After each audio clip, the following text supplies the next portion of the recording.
Muitas pessoas nutrem sentimentos contrários a Deus porque a sua percepção está influenciada pelo mal que eles testemunharam ou experimentaram em sua vida. Onde está o Senhor quando há sofrimento?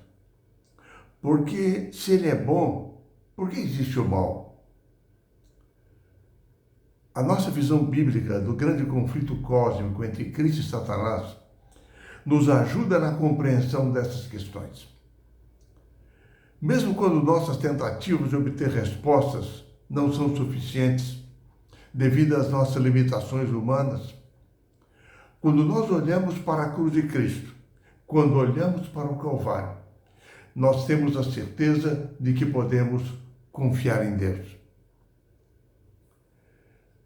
Na lição dessa semana, nós destacamos que, embora o inimigo ainda esteja em ação, realizando o mal neste mundo, como príncipe deste mundo, como usurpador, como um enganador do ser humano desde o princípio, como aquele que é o acusador de Deus e de seus filhos. Mesmo assim, a despeito de tudo isso, Cristo é o grande vencedor. Porque primeiro ele veio ao mundo para revelar o caráter de Deus, dar testemunho da verdade e destruir as obras do diabo. Em segundo lugar, porque na cruz ele provou o caráter de amor e de justiça de Deus, refutando as acusações do inimigo. E não importa o que o inimigo possa fazer, ele já é um inimigo derrotado. Terceiro lugar, Cristo conquistou uma vitória completa em nosso lugar, por nós. Nele nós podemos obter a vitória, mesmo em meio às dificuldades, aos sofrimentos dessa vida. Nós podemos reivindicar os méritos da sua justiça e as suas promessas que nos foram garantidas na cruz. Quarto lugar, Cristo finalmente reinará para sempre, destruindo o inimigo, estabelecerá o seu reino e os seus filhos viverão para sempre com ele. Nas Escrituras, essa derrota do inimigo que estudamos durante essa semana, ela ocorre em duas etapas. Na primeira etapa, ou fase, ela ocorreu mediante a obra de Cristo na cruz do Calvário.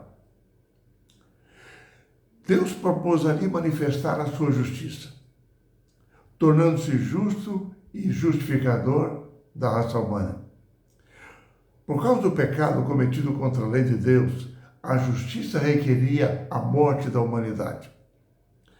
Mas em vez de abolir a sua lei, Cristo veio assumir a natureza humana mediante Jesus, vivendo uma vida justa em nosso lugar, apresentando a sua vida justa em lugar da nossa vida de pecado.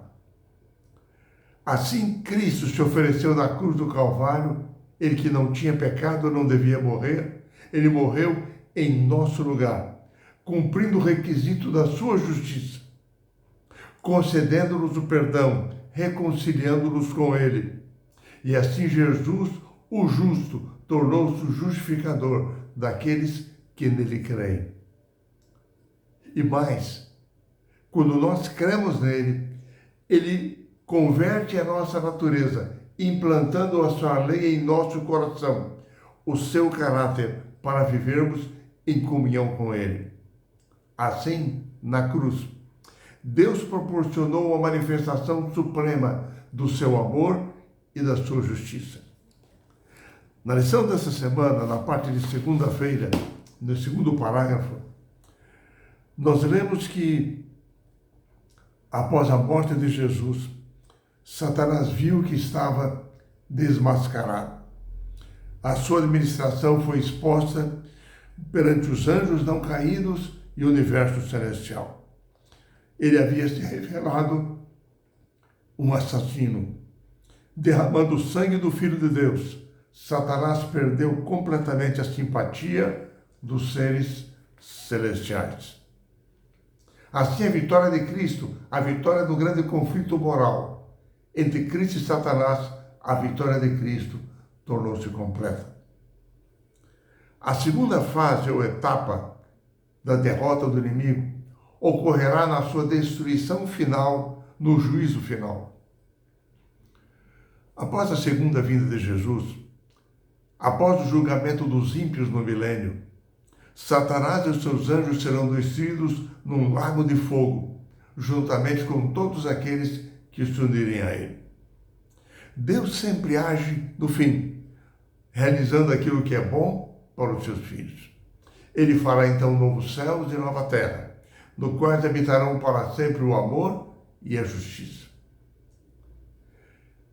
Só que, mesmo diante desse quadro extraordinário da ação de Deus, poderia alguém atrever-se a perguntar: será que Deus realmente fez tudo? Poderia Deus ter feito algo mais do que fez para prevenir ou para eliminar o mal? É curioso que a lição nessa semana destaca que o próprio Deus fez essa pergunta quando ele enviou uma mensagem através do profeta Isaías. Isso nós lemos no capítulo 5 do livro de Isaías.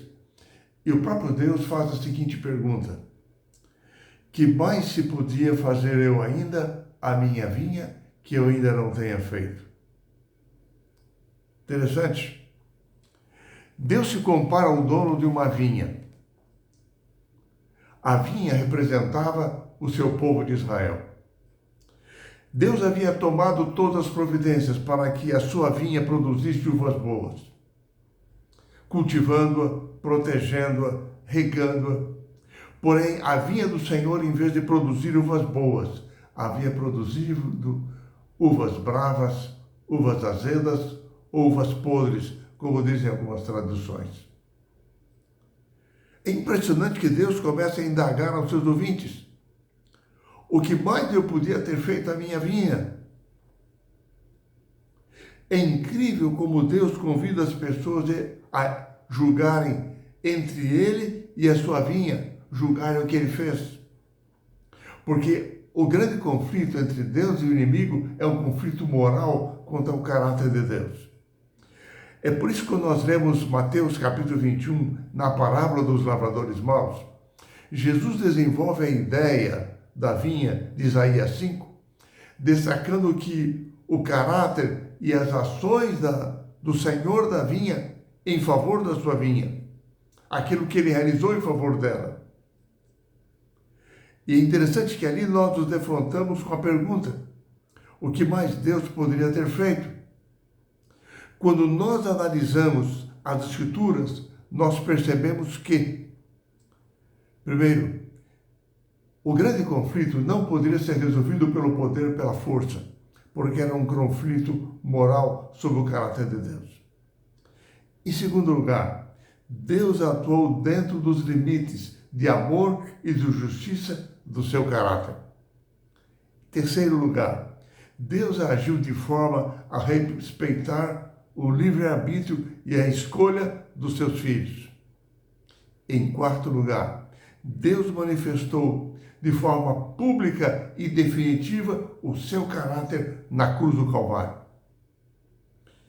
Em quinto lugar, dessa forma suprema, definitiva na cruz, ele se ofereceu por nós, oferecendo em lugar dos nossos pecados a sua justiça, justificando-nos sem comprometer a sua justiça.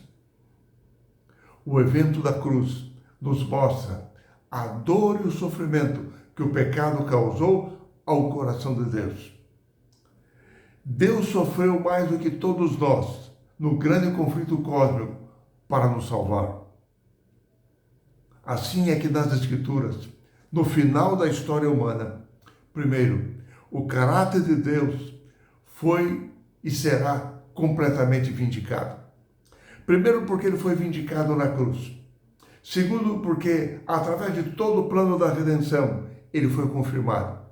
Em terceiro lugar, porque no juízo investigativo no céu, antes da segunda vinda de Jesus, justificando os seus filhos com os méritos da sua justiça, apresentando ao universo o seu caráter, como revelado na vida dos seus filhos, exposto no livro da vida.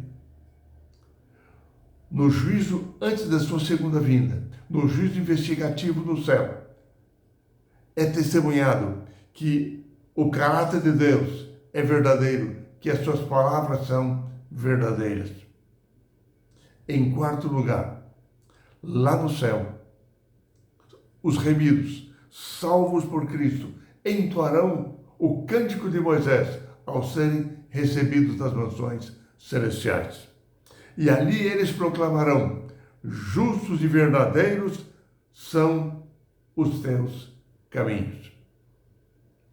Em quinto lugar, no julgamento dos ímpios, feito pelos salmos durante o milênio, quando os registros do céu mais uma vez serão abertos, todos terão oportunidade de testemunhar, de ver como Deus agiu, mesmo em prol da salvação daqueles que o rejeitaram.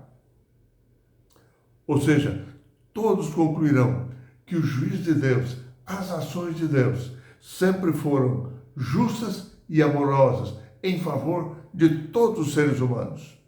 E assim é que a Escritura diz que todo joelho se dobrará e toda língua confessará que Jesus Cristo é o Senhor.